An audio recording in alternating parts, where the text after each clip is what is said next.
You're tuned into the Believe in Bengals show with Solomon Wilcots and Adam Pac-Man Jones.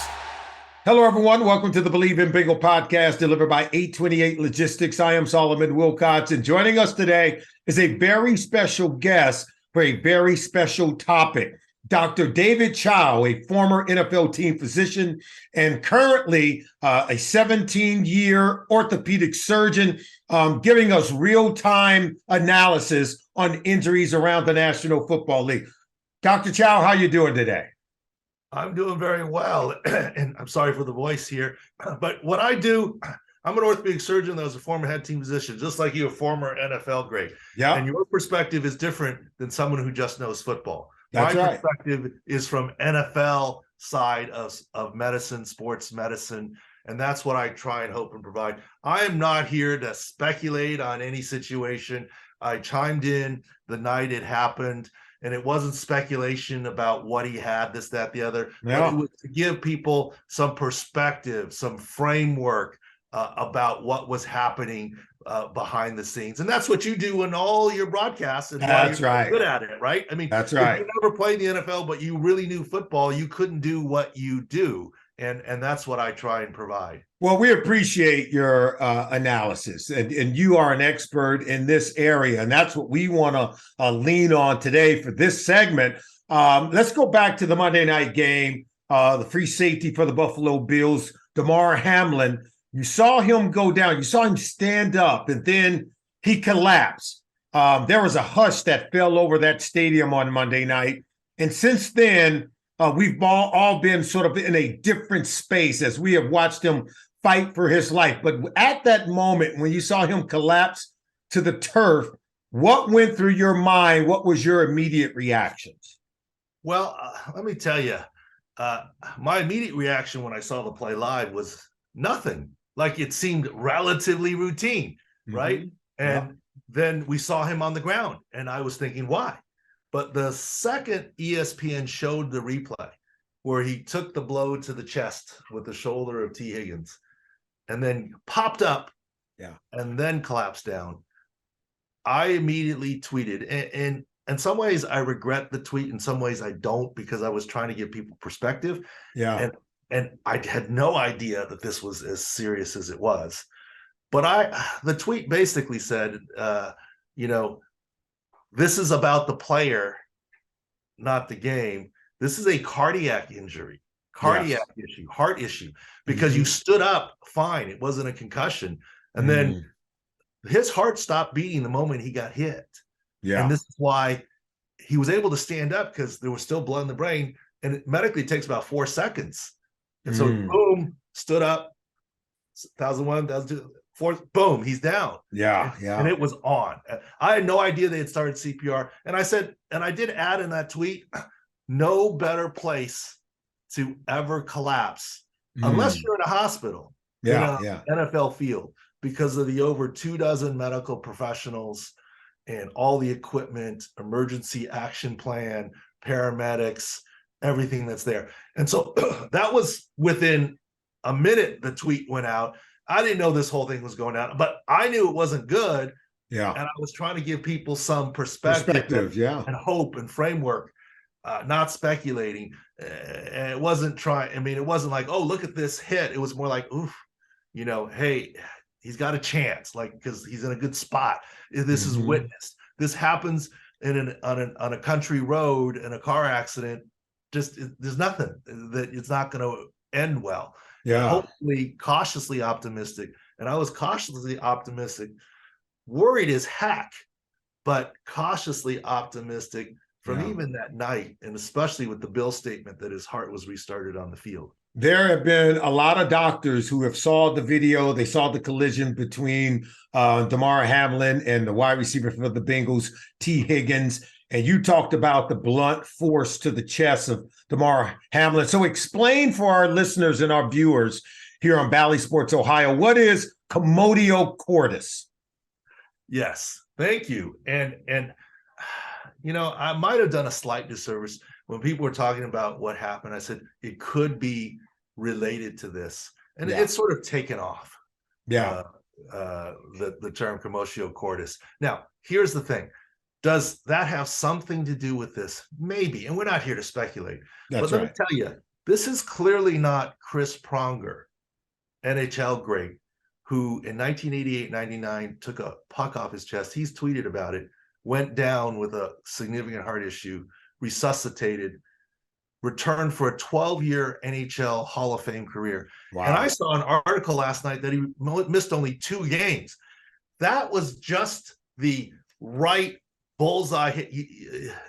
Look, I'm not trying to be, I was trying to give non-fancy medical terms. Yes. Crucial Cordis is the latest Top Gun movie where it's like you do all this stuff and boom, down the hatch, for those who've seen it. It's the right blow at the right millisecond of the heart's EKG cycle, and somehow it sets the electrical system awry. Yeah. And that doesn't necessarily happen with a huge blow. It can be a little league fastball to the right part of the chest. Yeah. Yeah. This is more than that. If you look at the play carefully, and look, you're a football guy. At first pass, this one does not make the "you got jacked" highlights. I mean, yes, it's a form tackle. It wasn't head to head, and he didn't go flying and flailing and blowing up. But let me tell you something, Solomon. When you do go flying and flailing and blowing up backwards, the energy is dissipating. Yeah. Look at the video again.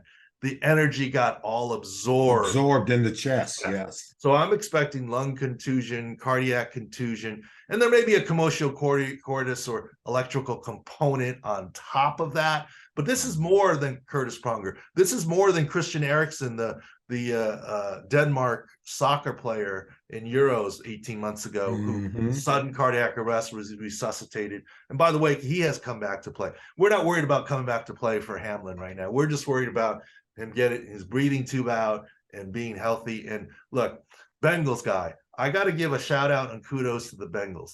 The Bills are getting a lot of credit, as they should be. Okay. But the home team is responsible for all of the stuff. That's right. And that is led by your new first year head athletic trainer, but very experienced, Matt Summers. That's right. That's right. Matt worked with me. I like, he was in San Diego. He was an intern and then got hired in the NFL. He's been great. He's been all over the place having head jobs, and he came through in spades. His team.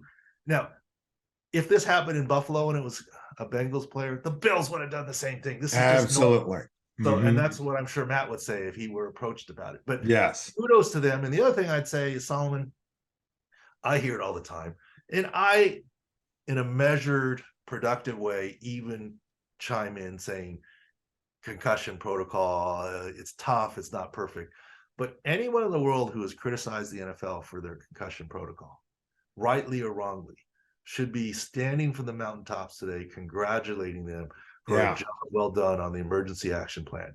Look, this is something that every team drills in the training camp, and yet never used. In my entire career, we never initiated the emergency action plan. Solomon, imagine a play. Once again, I'm not trying to say that what they did here medically is like a football play, but imagine a play like when you were playing, where the head coach said, in training camp, we're going to practice this play in a walkthrough one time a year. Ooh. Yeah, it'd be hard to get it right. Hard to get it right. And there's no way to practice the drill at the play in real time. It's a walkthrough practice. Yes. One time. And you never run it all year. And you do it for decades. One time. And you never run it. Yeah. And then you call it in a Super Bowl. Like, imagine not practicing Philly special and calling it. Like doing it in a walkthrough one time. But that's what essentially happened. They were prepared. There's no way to prepare for it, but yet they were prepared and they jumped into action. So kudos to the Bengals. Of course, the medical staff at the hospital, that's routine. They practice that every day. That's right. People, right? And I'm not diminishing what they're doing, but they get the practice and the reps. This is a one-off, and it's never happened in my career. We had one chain gang member pass out one time, but it wasn't quite like this, and he was okay. Yeah.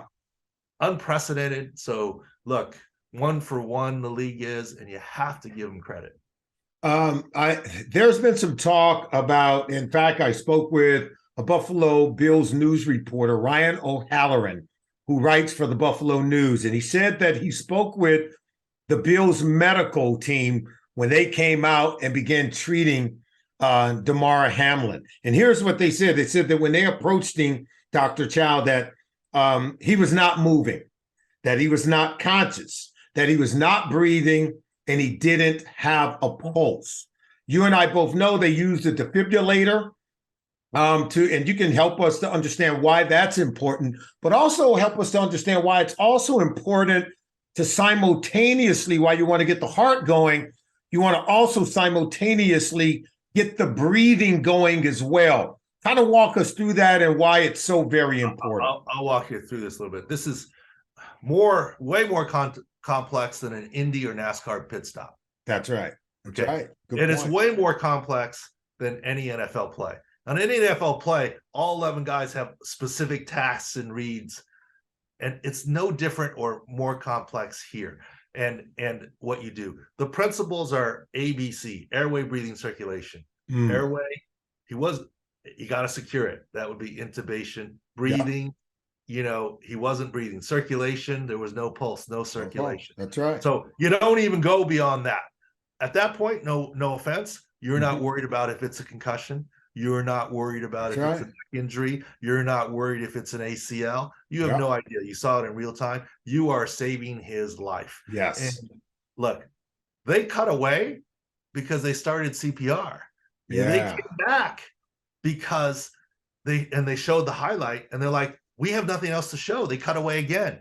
Kudos to ESPN for not showing the CPR. That's right. That's right. But let me tell you, here's what happens. There is a emergency physician involved, an airway physician. The airway physician secures the airway. The guy who runs the code touches nothing, stands there and watches and shouts directions. You get the backboard. The medical bag is there. Get the defibrillator. Okay, there's a team of people that will do CPR alternating. Then clear for the defibrillator. Start the IV. Here's the meds. Oxygen's on. This is all a different person, like boom, boom, boom, boom, boom, boom. And this is why I've heard so many people say, why was he on the field for so long? Because they were working. You have to stabilize them first. You can't move them until they become stable. Correct. Especially now, the only reason you move them real quickly, like if it were a car accident out in the country somewhere, what do they do with the ambulance? They load them in the ambulance, but they don't even drive because they need the driver to tend to the person. That's right. That's right. I mean, and so they're not driving out, but they're in the ambulance because they have the equipment in there. There they had the equipment on the field, so they didn't need to load them in the ambulance. And what would you rather have? A dozen medical professionals with all the equipment helping you on the field, or 2 or 3 guys in the ambulance and driving off? What do you want? Good point. And so the ambulance, they did the exact right thing. So I don't want to hear, not only do I not want to hear any complaints that he was on the field too long and the code was too long and why didn't they drive off in the ambulance? It's kudos. They did the right thing there. It's the right thing. The medical procedure says you first have to stabilize the patient. You can't move them until they become stabilized. Once they did so, then they brought the ambulance and they moved them and took them to the University of Cincinnati Medical Center. You sent out a tweet. I read your tweet, and you talked about that room air right now is 21% oxygen, and that right now, at least per the tweet and per the report, that Damar Hamlin was operating at 50% oxygen. Help us to understand what those ratios mean and what's most important. Well, that's just one factor, right? I mean, the breathing tube is relatively routine when you're in the ICU and when you're in these cardiac arrest circumstances.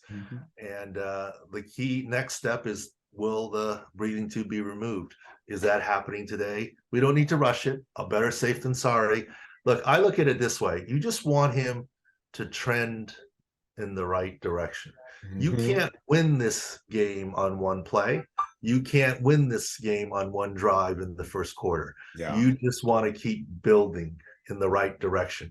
And so far, thankfully, we are. And look, my initial optimism stemmed from all the help that was right there. Okay.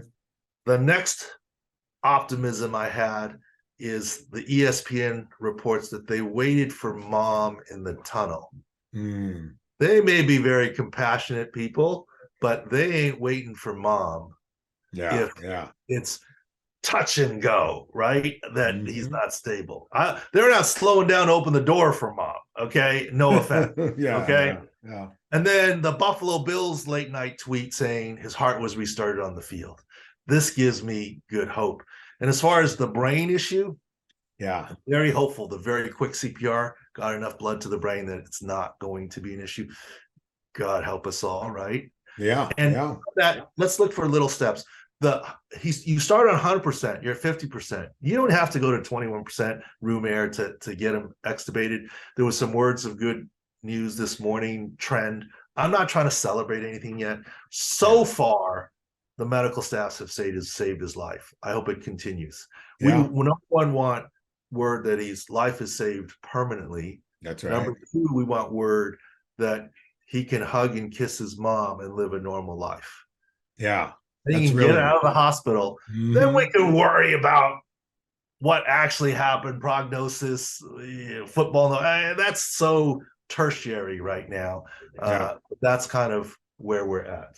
A couple of more questions before we let you go, Dr. Chao. Damar Hamlin is now listed in critical condition at the University of Cincinnati Medical Center. We're now more than 24 hours since he arrived at the hospital. How important is the next 24 to 72 hour window?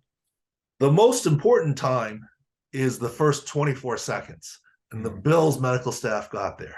That's right. The next most important time window was the first 2.4 hours, and that seemed to have gone well. The first 24 hours is more important than the next 24 hours. Okay. So it's all very important.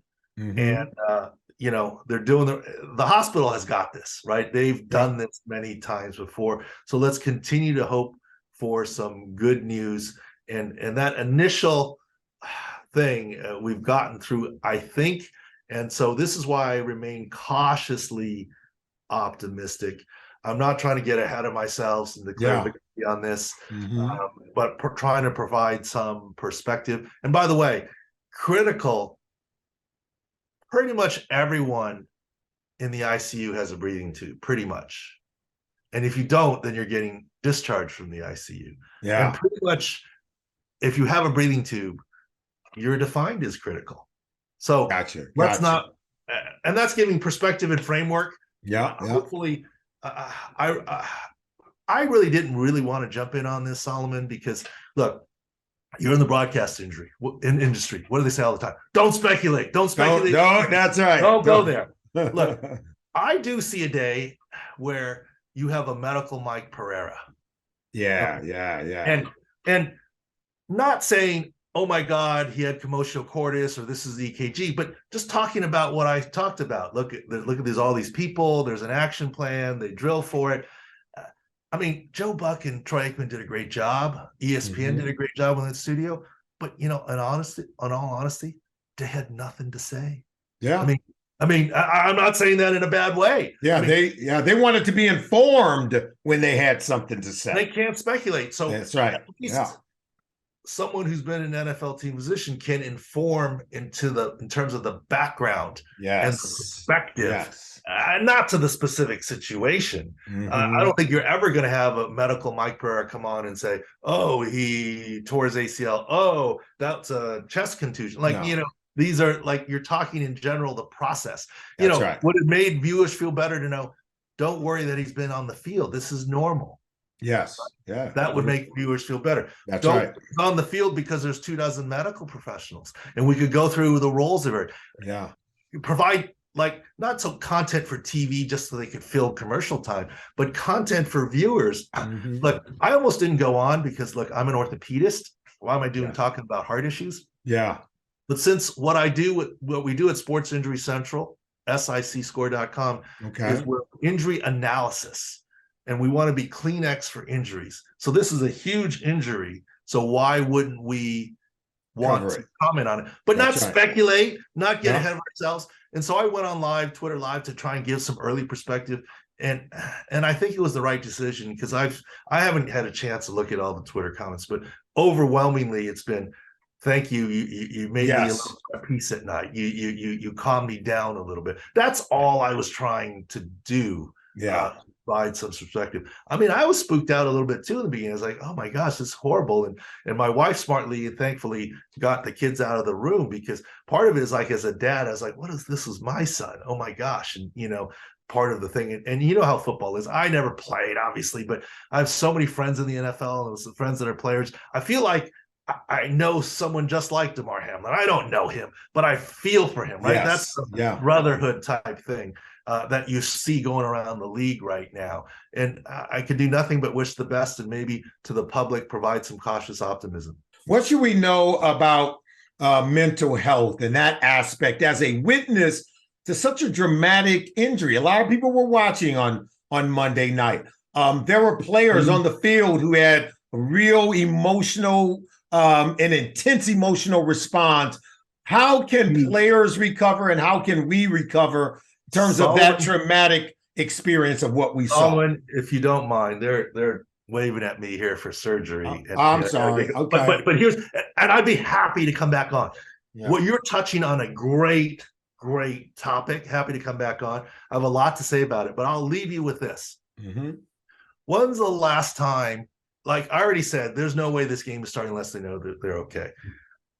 When's the last time you've ever heard of any sporting event, much less this huge NFL game, where people were excited to see in person, and when it got canceled, you didn't hear a single boo? That's right.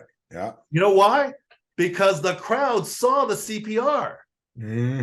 They know something was not right. That's right. They were not booing. This was just like Cincinnati people being polite. They are polite, but I love Cincinnati. But and Cincinnati, they had the Ryan Shazier. I mean, that's right. But in any case, no one booed because they went, oh my God, prayers with the guy. Yeah, right? That's right. That's right. And if fans are affected by this, you can imagine the players. And I'll leave on that, and I'd love to come back and chat more about it. I apologize, right? It's okay. No, hey, Dr. Chao, always great to have you on. We want people to know they can follow you on Twitter at ProFootballDoc, ProFootballDoc. Thank you for joining us on the Believe in Bengal podcast. We'll catch up with you soon. We'll be back right here on Valley Sports Ohio.